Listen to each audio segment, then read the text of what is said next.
Yes. So today we will be starting with part 2 of nitric acid, and as I told you, we will be doing the commercial preparation of nitric acid, Oswald process, right? In part 1, for those who are new for this part, please visit part 1. Okay. In part 1 we have shown the lab preparation of nitric acid. Now, in part 2, we are going to show manufacture of nitric acid, that is on a large scale, by what is called Oswald process. Okay. So, actually the name of this process is because it was developed by a German scientist. Okay. The name of that German scientist was Oswald. Okay. And this was done in the year 1914. So, the name. Okay.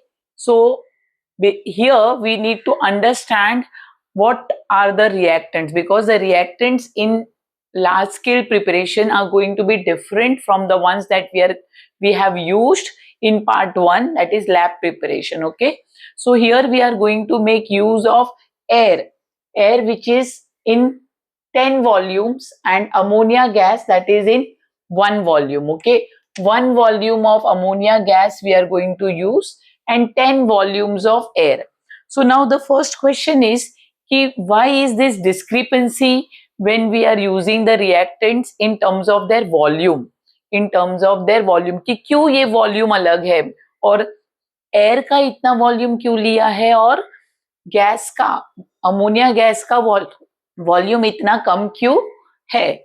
So the most important thing to realise is कि हमें air नहीं चाहिए, हमें air के अंदर का oxygen की जरूरत है. नाइट्रिक एसिड में क्या होता है, as you all know, in nitric acid what is there, oxygen. So we are requiring oxygen of the air and not the complete air.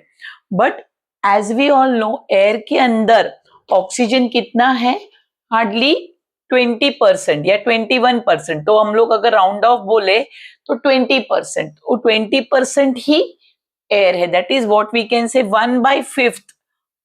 अगर 5 पार्ट्स टोटल एयर अगर है तो उस 5 पार्ट का सिर्फ एक हिस्सा ऑक्सीजन है.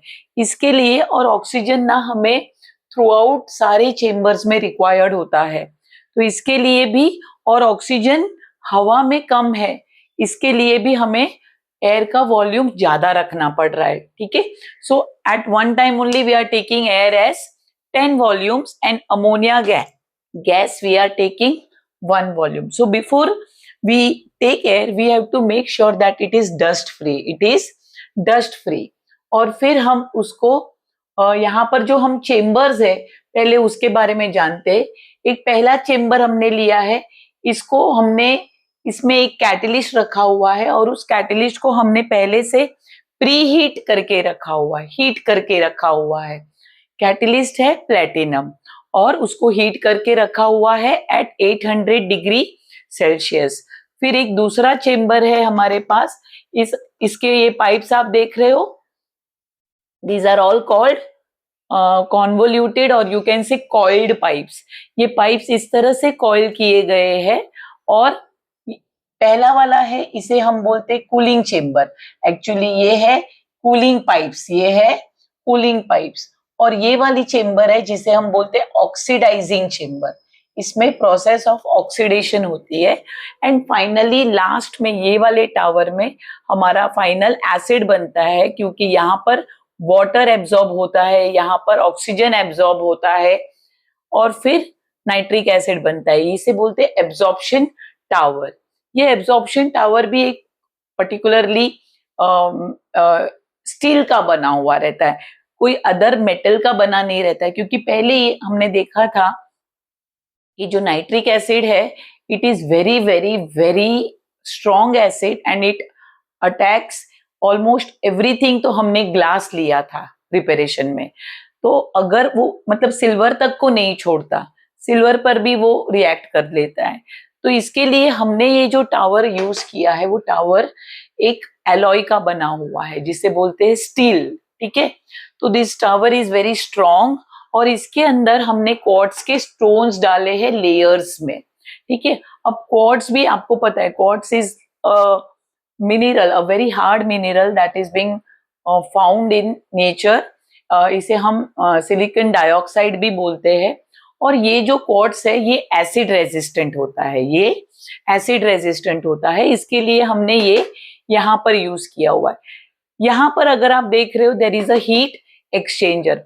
अब ये सारा प्रोसेस कैसे होता है, ये टावर्स कैसे हेल्प करते हैं, हर एक चेम्बर में, चाहे कैटेलिटिक चेम्बर हो, ऑक्सीडाइजिंग चेम्बर हो या एब्जॉर्प्शन टावर हो, हर एक चेम्बर में कैसे ये रिएक्टेंट्स एयर अमोनिया कैसे रिएक्ट कर रहे हैं, फिर जब वो इधर जा रहे हैं तो कैसे रिएक्शन हो रही है, इधर जा रहे हैं तो ये कैसे कैसे रिएक्ट करते हैं, वो सब हम जानेंगे।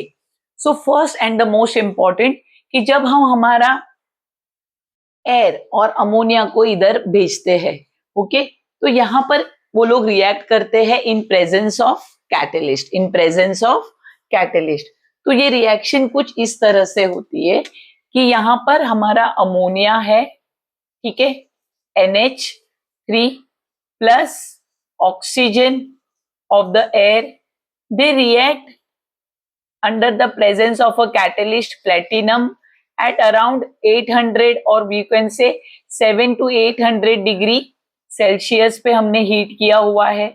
और जब इस तरह से हीट किया हुआ रहता है तो कैटेलिटिक चेम्बर में आप देखोगे कि हम लोग क्या बना पा रहे हैं विद दिस रिएक्टेंट्स, हमारा अमोनिया इज गेटिंग रिड्यूस्ड और अमोनिया इज गेटिंग, मतलब ये ammonia is getting reduced and it is the process is called oxidation. तो ये अमोनिया में से हाइड्रोजन निकलकर ऑक्सीजन, तो ये ऑक्सीडाइज्ड हो गया अभी, and we get water and along with a lot of heat, a lot of heat.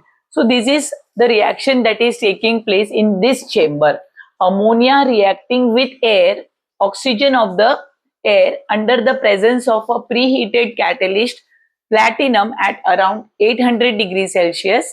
तो हमें मिलता है नाइट्रिक ऑक्साइड, क्या मिलता है,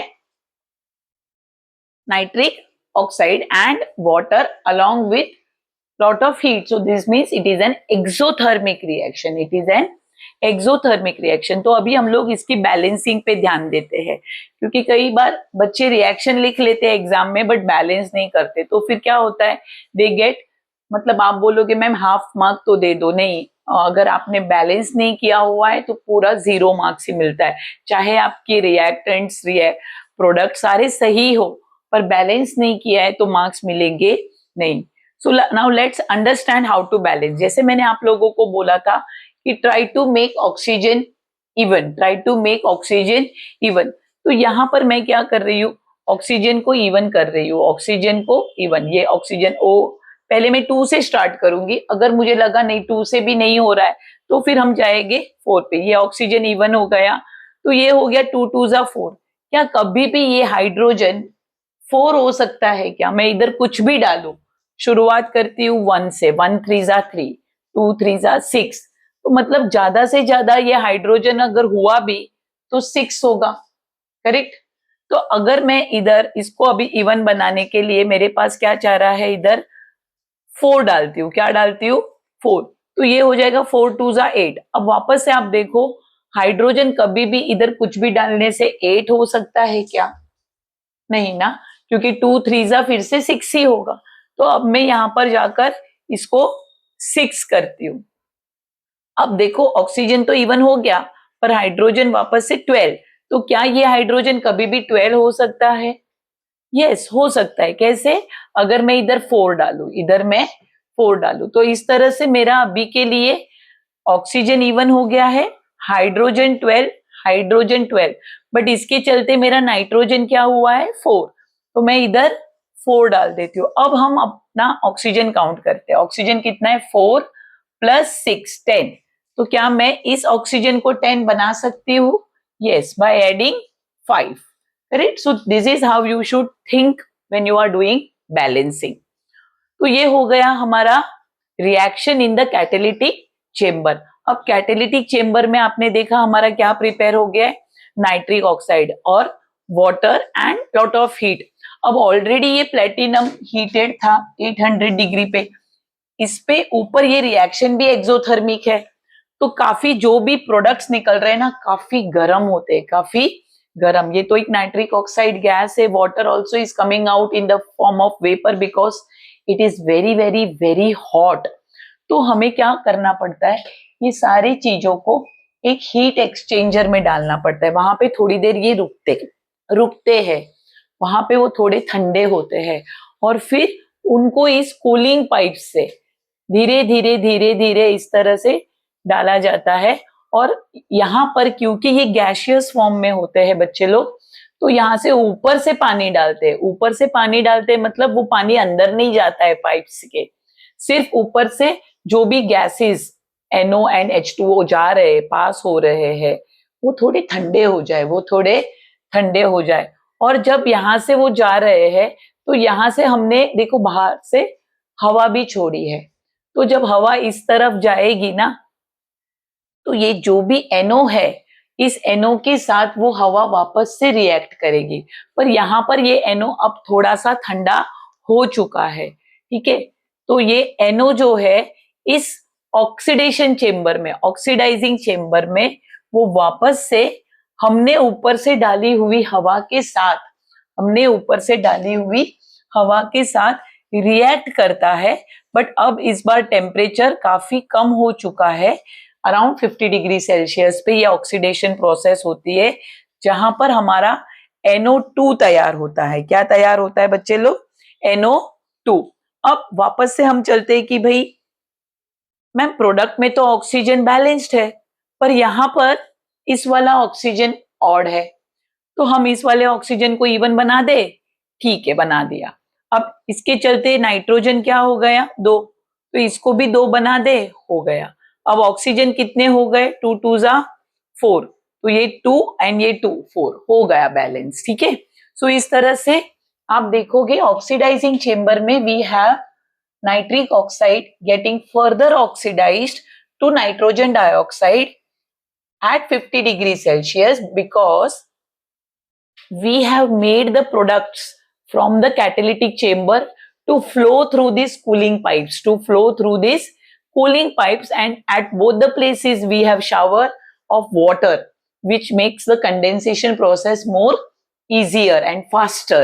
Okay, so now this product is allowed to go from the oxidizing chamber into another tower. This tower, as I told you, it is made up of steel and packed with layers of quartz stone. This quartz stone, they are packed in layers and these are acid resistant.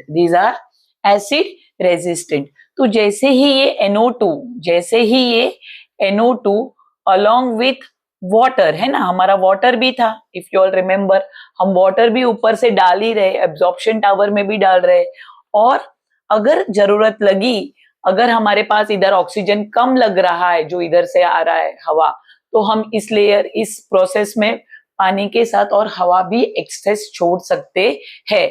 तो जब इस तरह से NO2, H2O and O2 ये कहां से जा रहे हैं? इधर से NO2 जा रहा है, इधर से तुम्हारा पानी जा रहा है, इधर से ऑक्सीजन भी जाएगा, पर समझो ऑक्सीजन कम पड़ गया तो हम ऊपर से एडिशनल ऐड कर सकते हैं। ऑक्सीजन कम ना पड़े इसी के लिए हमने स्टार्ट में ही वॉल्यूम 10 लिया हुआ है। अब ये रिएक्ट करते हैं और क्या प्रोड्यूस होता है? Reaction in the absorption tower अगर हम देखेंगे, अब हमारे पास बन चुका है हमारा नाइट्रिक एसिड। अब वापस से the problem is again the same, correct बच्चे लोग? कैन यू सी हमारे पास H कितना है इधर? अभी ऑक्सीजन 3 है, इसको अगर हमें इवन करना है तो हम क्या कर सकते हैं? 2, क्या कर सकते हैं? 2। अब इसको 2 करेंगे, ये वाला ऑक्सीजन भी ऑड है, इसको भी 2 करेंगे, पर ये हो जाएगा 2 2 जा 4, तो इसको हम क्या कर देंगे फिर? 4। बट अब अगर इसको 4 किया तो नाइट्रोजन क्या हो जाएगा? 4। तो let's do nitrogen also 4। Let's count oxygen now. 4 2 जा 8, और ये 2, 8 + 2 10, 10 + 2 12, और ये 4 3 जा 12। तो इस तरह से हमारा ये रिएक्शन भी बैलेंस्ड हो गया. Okay, so now the most important part is कि एग्जाम में ये क्वेश्चंस किस तरह से पूछते हैं. एग्जाम में ये क्वेश्चन पूछेंगे रिएक्शंस इन डिफरेंट चेम्बर्स. आपको कोई भी एक कैटालिटिक चेम्बर का रिएक्शन पूछेंगे या ऑसवाल्ड प्रोसेस में ऑक्सीडेशन चेम्बर का रिएक्शन पूछ सकते हैं या एब्जॉर्प्शन टावर का रिएक्शन पूछ सकते हैं. कभी कभी तो 3 मार्क के लिए तीनों रिएक्शन पूछते हैं. ठीक है, so this is very very very important. Okay, अब द मोस्ट इंपॉर्टेंट पार्ट, अभी इसमें मैंने आपको बोल दिया क्वार्ट्ज स्टोन ले रहे हैं, लेयर्स में डाल रहे हैं. तो इसका क्या वजह है कि जो भी नाइट्रोजन डाइऑक्साइड इधर से जा रहा है बच्चे लोग, तो वो यूनिफॉर्मली मिक्स्ड हो विथ वाटर. उसका मिक्सिंग क्योंकि स्टोन के थ्रू जाएगा ना, तो यह हम ऊपर से डाल रहे हैं. ऐसा ना हो कि NO2 और पानी एकदम से मिक्स हो तो एक्सप्लोजन होने के चांसेस हो सकते हैं. तो जब NO2 इधर से जा रहा है तो धीरे धीरे पानी सिप होकर सारे NO2 के साथ अच्छे से यूनिफॉर्मली मिक्स्ड होता है. So for uniform mixing also we need that something, the water which is flowing down should flow down in such a way that the entire NO2 should get uniformly mixed with the water. So हम लोग quartz stone को लेते हैं and pack करते हैं layers में ताकि uniform mixing हो ऑफ नाइट्रोजन डाइऑक्साइड. हमने एयर का वॉल्यूम ज्यादा रखा है comparison to ammonia, as I told you. क्योंकि why higher ratio of air is used? Because we need air in all the 3 chambers, and also air के अंदर का we need oxygen, और air के अंदर oxygen is very less. 1/5 of the air is oxygen, and oxygen is required in all the 3 chambers. So we need to take the volume of air more than the volume of ammonia.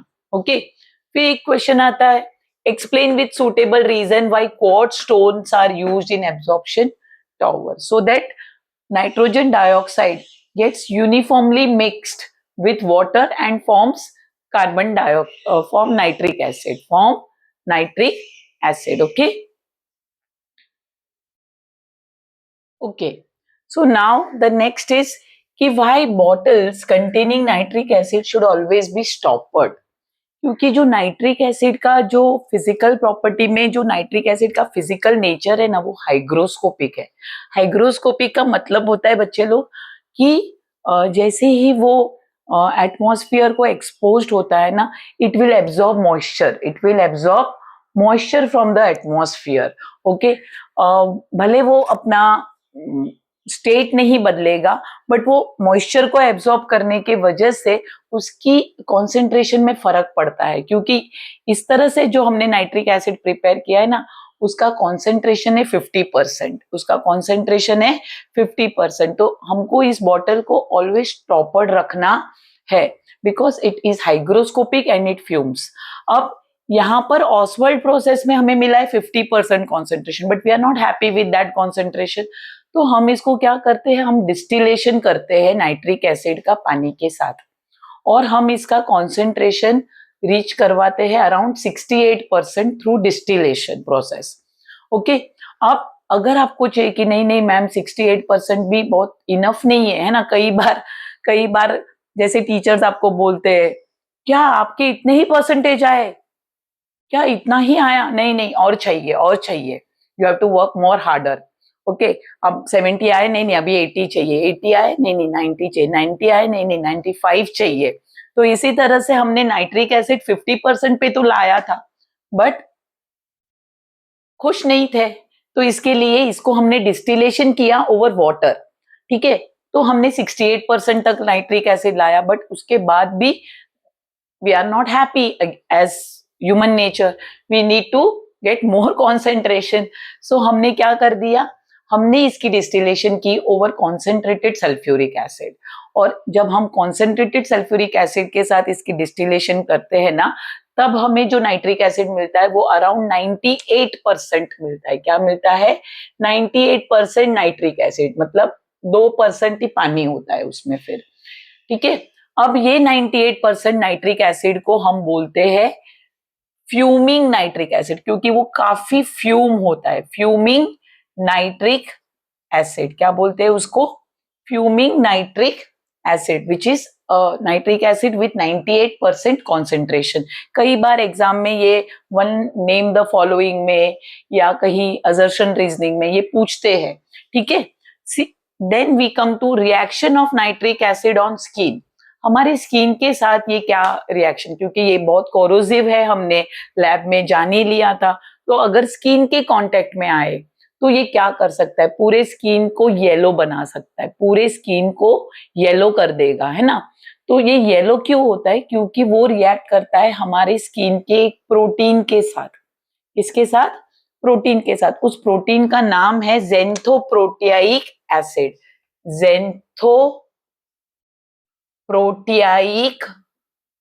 Acid, and its reacts with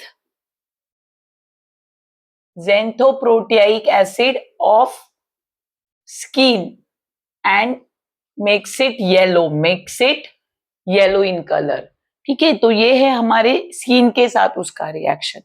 अब दूसरा एक question जो पूछते हैं वो है what is constant boiling mixture.